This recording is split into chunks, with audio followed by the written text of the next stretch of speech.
اگلا سوال ہے علی بھائی کی مجلس نمبر 100 واقعی ہی لائف چینجنگ ویڈیو ہے الحمدللہ، جس کی وجہ سے ایک مسلمان کو یہ حقیقت واقعی ہی سمجھ آ جاتی ہے کہ کتابوں کا خدا اور ہے، بابوں کا خدا اور۔ لیکن علی بھائی سے یہ پوچھ کر بتائیں کہ ان علماء کی کہانیاں سن کر آنکھوں میں آنسو کیوں آ جاتے ہیں؟ کیا یہ شیطانی چکر ہے؟ انسان کی طبیعت میں رقت اسی کی اصل وجہ ہے؟ پلیز اس ایشو پر بھی ضرور رہنمائی فرما دیں تاکہ نبی صلی اللہ علیہ وآلہ وسلم کی بھولی بھالی امت ان علماء کی کہانیوں سے بچ کر اپنے عقائد و نظریات کی بنیاد قرآن و سنت پر رکھ سکے۔ آمین ثم آمین۔ آمین۔ یہ جس بھولی والی امت پہ آپ ترس کھا رہے ہیں نا، یہ بڑی ہوشیار امت ہے۔ یہ اگر امت بریلوی ہے نا تو اشرف علی رسول اللہ پہ بھڑکتی ہے اور آنکھوں میں آنسو آ جاتے ہیں کہ میں اس گستاخ کو نہیں چھوڑوں گا، اور اسی مجلس میں اسے چشتی رسول اللہ بتائے نا تو وہ آنسو پوچھ کہتی ہے نہیں تو انو غلط فہمی ہوئی ہے۔ یہ بولی والی امت ہے، یہ مکار ہے، یہ بڑی مکار چیز ہے۔ ان کو پتہ ہے کہ کس پہ رونا ہے کس پہ نہیں رونا۔ یہ کوئی دلیل نہیں ہے۔ آنکھوں میں آنسو آنا اگر دلیل ہے تو میرے بھائی کئی ڈرامے ہیں جن کو دیکھ کے لوگ روتے ہیں۔ یہاں تو لوگ کرکٹ میچ ہار جائیں تو ان کے آنسو نہیں تھمتے، ہے نا؟ ہیرو مر جائے تو آنسو نہیں رکتے۔ تو لاؤ ڈرامے پھر مسیتیاں وچ اینیاں مولویوں اٹھاؤ، تو آڈے مولویوں نے سن کے اگر 10 بندے روندے نے نا تو ڈرامے ویکھ کے ملینز آف لوگ روتے ہیں۔ اگر رونا ہی دلیل ہے، ٹھیک ہے، فلموں میں رونا ہی دلیل ہے، گلیڈیٹر دیکھ لیں آپ، لوگ روتے ہیں۔ کتنی دکھی فلمیں، کتنے دکھی ڈرامے ہیں، ٹھیک ہے۔ میں نہیں دیکھا، سنے ہی ہیں دانش بھائی پیچھے بھی بیٹھے رہے، تو دانش کی موت پہ کہہ رہے ہیں روئے ہیں لوگ، رونے دیں لوگوں کو۔ تو یہ رونا اگر تو دلیل ہے تو پیش کریں۔ پہلے تو میں نے یہ پھکی والا جواب دیا نا کہ رونا دھونا کوئی دلیل نہیں ہے، ورنہ آپ کا ایک ایکٹر اینکر پورے پاکستانی عورتوں کو بٹ بناتا رہا، روتا رہا رمضان کے مہینے میں، ٹھیک ہے، اور پھر اس کے جو کرتوت سامنے آئے، جو لیک ویڈیوز سامنے آئی، تو آپ نے دیکھ لیا کہ ان کا اندر والا چہرہ کیا ہے، ٹھیک ہے۔ اور آپ سنیں وہ نعتیں بھی پڑھتا ہے، کس طرح روتا ہے، ٹھیک ہے جی، اور مولویوں کو سامنے بٹھا کے گالیاں نکال رہے ہیں ماں بہن کی، کیونکہ ان کے پیڈ مولوی ہیں نا، ٹھیک ہے۔ آپ نے دیکھا ہے پیسہ کتنی طاقت ہے، ٹھیک ہے نا، وہ ان کو گالیاں نکالتا ہے سامنے بیٹھ کے، اور وہ آگے سوری کرتے ہیں، سوری اس کو کہ یہ گالی نکالی ہے۔ یہ کئی ویڈیوز آپ کے سامنے موجود ہیں۔ تو یہ رونا دھونا کوئی دلیل نہیں ہے، نہ کسی شخص کا نماز میں خشوع خضوع سے نماز پڑھنا اس چیز کی دلیل ہے کہ اس کے عقائد درست ہیں۔ ورنہ آپ یہ بابا گرو نانک کے مزار کے اوپر اگر چلے جائیں کرتارپور میں، تو وہاں بھی بڑے خشوع خضوع کے ساتھ وہ میوزک چلا کے تو ادھر وہ دھیان رکھ کے بیٹھے ہوتے ہیں۔ آپ ہندوؤں کی عبادت گاہوں میں چلے جائیں، وہ بھی بڑے خشوع خضوع سے بیٹھے ہوئے ہیں۔ سر آپ چلے جائیں ویٹیکن سٹی میں، وہاں بھی بڑے خشوع خضوع سے لوگ عبادت کر رہے ہیں۔ اور آپ ویلنگ وال جو ہے وہ دیوار گریا یروشلم کے اندر، وہاں پہ بھی جو یہودی یوں کر کے تورات پڑھ رہے ہوتے ہیں، آپ ان کو دیکھیں، ٹھیک ہے۔ اور آپ پاکستانی جو فرقوں کے علماء ہیں ان کو دیکھ لیں، طارق جمیل صاحب کا لیکچر سن کے اگر کسی کی آنکھوں میں آنسو آتے ہیں تو آپ کسی کٹر بریلوی سے پوچھیں کہ یار اس کو تو سن کے آنکھوں میں آنسو آ جاتے ہیں لہٰذا یہ حق پہ ہے، وہ کہے گا یار اس طرح کوئی حق پہ ہوتا ہے۔ اور سب سے زیادہ جو رونے والا مکتبہ فکر ہے اس کو تو آپ کی پاکستان، انڈیا، بنگلہ دیش کی اکثریت کافر سمجھتی ہے، شیعہ کو، وہ تو ہر مجلس میں روتے ہیں۔ تو کہتے ہیں نہیں رونے دھونے کو چھوڑیں۔ اگر رونا دھونا دلیل ہے تو پھر دوسرے کے حق میں بھی تو مانیں آپ، ٹھیک ہے۔ اسی طریقے سے ثاقب رضا مصطفی صاحب کو جھوٹا واقعہ سناتے ہیں، آپ کی آنکھوں میں آنسو آ جاتے ہیں، اور جب ہم اس کی انجینئرنگ کرتے ہیں تو آپ کو غصہ آ جاتا ہے۔ ہم کیا کریں میرے بھائی، ہم نے نبی علیہ السلام کے دین میں جن لوگوں نے بگاڑ پیدا کیا ہے ان کو ایکسپوز تو کرنا ہے۔ ہماری ذاتی دشمنی تو ان کے ساتھ کوئی نہیں ہے، لیکن ہمیں پتہ ہے یہ دین کا نقصان کر رہے ہیں، اس لیے ہم ان کے بارے میں بولتے بھی ہیں۔ رونا دھونا کوئی دلیل نہیں ہے۔ یہ میں نے جتنی مثالیں دی ہیں یہ آپ سامنے جب رکھیں گے تو یہ خود ماننے کے لیے تیار نہیں ہوں گے کہ رونا دھونا دلیل ہے۔ ان سے پوچھیں اگر قادیانی روئیں، کہیں گے یہ کوئی دلیل نہیں ہے جی، یہ کوئی دلیل ہے، ٹھیک ہے جی۔ وہ فلاں بندہ اس کی بڑی خوبصورت داڑھی ہے جی، اور پتہ چل جائے دوسرے فرقے کا، وہ کہتے ہیں نہیں لعنت پڑی ہوئی ہے، اسی طرح نا۔ تو یہ ہر بندے نے اپنا کرائٹیریا بنایا ہوا ہے۔ اصل کرائٹیریا جو ہے نا وہ ہے علم، لیکن یہ بات ہے کہ یہ جھوٹی چیزیں جو ہے نا ان میں مزہ بہت ہے، اتنا مزہ ہے کہ وقت کے پیغمبر کا انکار کر دیا لوگوں نے ان جھوٹی کہانیوں کی وجہ سے، حضرت عیسیٰ علیہ السلام کا، محمد رسول اللہ کا صلی اللہ علیہ وآلہ وسلم، ان کہانیوں کے اوپر۔ آج آپ کو کرسچن بھی کہتے ہیں نا یار دیکھو ہمارے نبی کی شان ہے کہ وہ کروسیفکشن کی وجہ سے وہ سب کے گناہوں کا کفارہ بن گیا ہے، تمہارے نبی نے کیا کیا ہے؟ اب یہ تو ہے تو کہانی ہے، کیا یہ دین آپ پیش کر سکتے ہیں ایتھیسٹ کو؟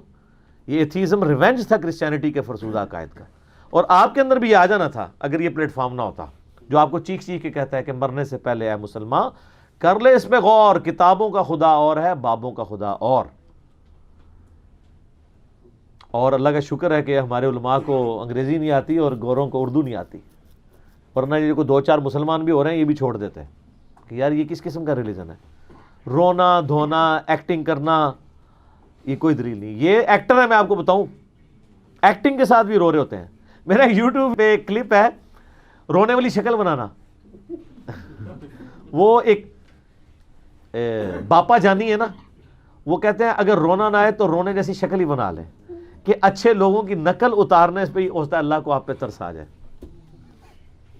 تو بھی اکثر لوگ پوچھتے ہیں کہ فلاں بندہ ایسے ایسے کر رہا ہوتا ہے، آنسو ایک نہیں ہوتا اور رو رہے ہوتے ہیں، وہ رونے والی شکل بنائی ہوتی ہے۔ سر یہ بھی ایک مت ہے، ایک ڈاکٹرین ہے جس کے اوپر وہ چل رہے ہوتے ہیں، اور رو بھی کوئی پڑے اس سے کیا فرق پڑتا ہے؟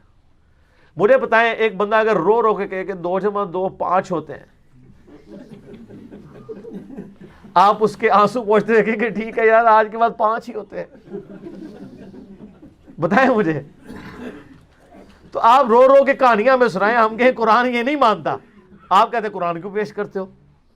رونے سے، کرتب دکھانے سے، الوژن کرنے سے کوئی کچھ نہیں ہوگا۔ زمین و آسمان کی ساری مخلوقات مل کے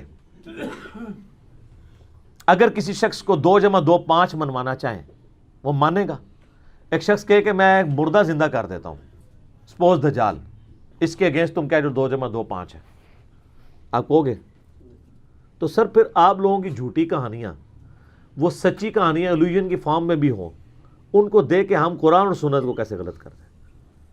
تو میں نے وہ جو دجال والی حدیث سنائی ہے صحیح مسلم کی کہ قرب قیامت میں جب دجال نکلے گا تو ایک مؤمن کھڑا ہوگا، بخاری میں بھی ہے، مسلم میں ڈیٹیل ہے،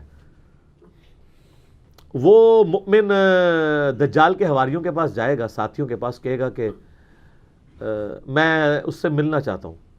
وہ کہے گا ہم تجھے نہیں ملنے دیں گے، ہم تجھے سزا دیں گے۔ وہ کہے گا کہ بھئی تمہارے حضرت صاحب نے کہا ہوا ہے کہ جو بندہ ملنے ہے پہلے ملاقات کراؤ اس کے بعد سزا دو، تم مجھے سزا دے لینا، میری ایک ملاقات تو حضرت صاحب سے کروا دو۔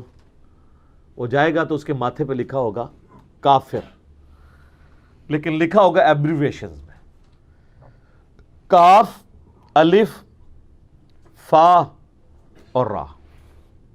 کافر ڈائریکٹ نہیں لکھا ہوگا، ڈائریکٹ ہو تو سارے ہی پڑھ لیں، وہ جو چونکہ ایبریویشن میں لکھا ہوگا تو آپ لوگ پڑھ رہے ہوں گے کاف سے کشف، الف سے الہام، فا سے فیض اور را سے روحانیت۔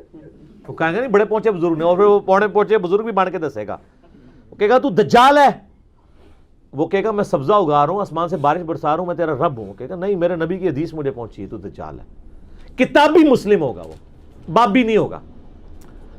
تو وہ اسے کہے گا میں تجھے قتل کروں گا، اسے قتل کر کے اس کے 2 ٹکڑے کر کے 2 ٹکڑوں کے درمیان چلے گا، اور صحیح مسلم کے الفاظ ہیں، پھر اسے وہ یوں اشارہ کر کے زندہ کر لے گا اور کہے گا دیکھ میں نے تجھے مار کے قتل کر کے پبلکلی زندہ کیا، اب تو مان لے کہ میں تیرا خدا ہوں۔ وہ کہے گا کہ تیرے اس عمل نے میرے ایمان میں اضافہ کیا ہے، کیونکہ مجھے نبی علیہ السلام کی حدیث پہنچی تھی کہ وہ ایک مومن کو قتل کرے گا اور دوبارہ زندہ کرے گا، اور اس کے بعد اس کے قتل پر قادر نہیں ہوگا، اور واقعی جب اسے دوبارہ قتل کرنا شروع کرے گا، کرنے کے لیے کوشش کرے گا، تو اس کی جو جسم ہے وہ دھاتی ہو جائے گا، اکڑ جائے گا، اس کو نہیں کر سکے گا، تو پھر اسے اٹھا کے وہ آگ میں پھینکے گا، اور نبی علیہ السلام فرماتے ہیں وہ جنت میں جا کے نکلے گا، اور وہ اس زمانے کا سب سے بہترین شہید ہوگا۔ ٹھیک ہے جی، یہ شہید کون سا ہوگا؟ کہانی باز، آنسوؤں سے رونے والا؟ میرا حال ہے ادھر جتنے لوگ ہوں گے وہ مردے کو زندہ دیکھ کے آنسوؤں سے رونا شروع کر دیں گے، واہ حضرت صاحب کیا کمال کیا، کتنے سو پہلے انجینئر صاحب نے ساڑا بڑا مذاق اڑایا، تسی کتنے سو؟ تو انجینئر صاحب وہیں پہ ہوں گے، وہ جو حضرت صاحب ہوں گے نا وہ اسی ڈاکٹرن پہ عمل کر رہے ہوں گے جو ہم لے کے چل رہے ہیں. میں یہ نہیں کہہ رہا کہ میری ڈاکٹرن پہ، یہ میری ذاتی نہیں ہے، شروع سے ہے کتاب اللہ اور سنت، کتاب اللہ اور اہل بیت. ٹھیک ہے، تو یہ پلیٹ فارم غدیر خم پہ کھڑا ہے. یہ کہانیاں سنا کے رونا، آنکھوں میں آنسو آنا. اچھا وہ کہتے ہیں انجینئر صاحب آپ بھی نا اس طرح کے کلپ ریکارڈ کرایا کریں کہ لوگ روئیں. میرے بھائی مجھے ایکٹنگ کرنی نہیں آتی. بہرحال میرے کئی ایک کلپس ہیں جس کے اندر میرے پہ جینون خود رکت آری ہوئی ہے. وہ ہدایہ پورٹل نام کا بنایا ہوا ایک یوٹیوب کا چینل ہے، فیس بک پہ بھی ہے، وہاں پہ ہمارے بھائی نے اپلوڈ کیے ہیں، وہ آپ دیکھ سکتے ہیں. اور جینون جو چیزیں ہیں وہ میں نے بتائی ہیں. اگر آپ کو زیادہ شوق ہے تو ابو ذر غفاری والا میرا کلپ دیکھ لیں، ایک لائف چینجنگ گفتگو والا کلپ، اور کئی کلپ ہیں صحابہ کرام کی بایوگرافی پہ جتنے میرے کلپس ہیں آپ اگر دیکھیں تو آپ. لیکن وہ آنسو آنا اس بات کی دلیل نہیں ہوں گے کہ میں جو بھی کہہ رہا ہوں وہ صحیح کہہ رہا ہوں گا. دلیل پھر بھی کتاب و سنت ہی ہوگی. یہ بات سمجھ لیں، کسی کی بات سن کے دل کو اچھا لگ جانا اور آنکھوں میں آنسو آ جانا یہ اس چیز کی دلیل نہیں ہے. انہی کہانیوں کی وجہ سے ابھی تک لوگ جو ہے نا وہ برائی کو لے کے چل رہے ہیں. فلاں بندہ اتنا روتا ہے، فلاں بندے کی شکل بڑی نورانی ہے. سر صحیح مسلم حدیث ہے اللہ تعالیٰ تمہاری شکلوں اور مال کو نہیں دیکھتا، دلوں اور اعمال کو دیکھتا ہے. اب دل کس کا کوئی جج کر سکتا ہے؟ اب مجھے بتائیں ایک بڑے خوبصورت حضرت صاحب ہوں، خوبصورت داڑھی پگڑی، بات بات پہ آنکھوں میں آنسو آ جاتے ہوں، اور آپ ان سے دودھ لینے جائیں ان کی دکان پہ، وہ پانی ملا کے آپ کو دیں اور اس میں سے چھوٹے چھوٹے 2 مینڈک بھی نکل آئیں، تو آپ کو ساری بزرگی بھول جائے گی کیونکہ وہ دنیا کا نقصان ہوا. اور آپ جائیں کہ یہ دودھ جعلی تھا اور آگے سے وہ آپ کو کہے کہ یار شرم نہیں آتی تمہیں، مطلب حضرت صاحب پہ الزام لگا رہے ہو، آپ کو کہ لعنت بھیجتا ہوں ایسے حضرت کے اوپر بادہ اڑا ہوا ہے. تو یہ لعنتیں تو آپ سارے بھیج رہے ہیں، ٹھیک ہے، لیکن اپنے مطلب کی خاطر. ہم اگر ان لوگوں کو کرٹیسائز کرتے ہیں تو اللہ اور اس کے رسول عز و جل و صلی اللہ علیہ وآلہ وسلم کی حمیت میں کرتے ہیں. تو کر تو آپ بھی رہے ہیں. پھر آپ کو داڑھی پگڑی نہیں نظر آئے گی کہ یار وہ اتنے بڑے بزرگ ہیں، دنیا کا نقصان کر دیں آپ کہ میں اس کو ننگا کروں گا، لبادہ اڑا ہوا ہے. اور حالانکہ آپ خود جس کو دین میں فالو کر رہے ہوں گے اس نے بھی آپ کے ساتھ یہی کام ڈالا ہوگا، لیکن وہ آپ کو مرنے کے بعد پتہ چلے گا. لہٰذا آپ ہماری ریکویسٹ مان لیں، کیا کہ مرنے سے پہلے مسلمان کر لے اس پہ غور. کتابوں کا خدا اور ہے، بابوں کا خدا اور. پھر ایک دن آئے گا کہ تم جھوم کر کہو گے کہ نہ میں وہابی نہ میں بابی، میں ہوں مسلم علمی کتابی. ٹھیک ہوگا جی. مغرب کی اذانیں شروع ہوا چاہتی ہیں، بقیہ کے سوالات انشاءاللہ اذان مغرب کے وقفے کے بعد انشاءاللہ تعالی.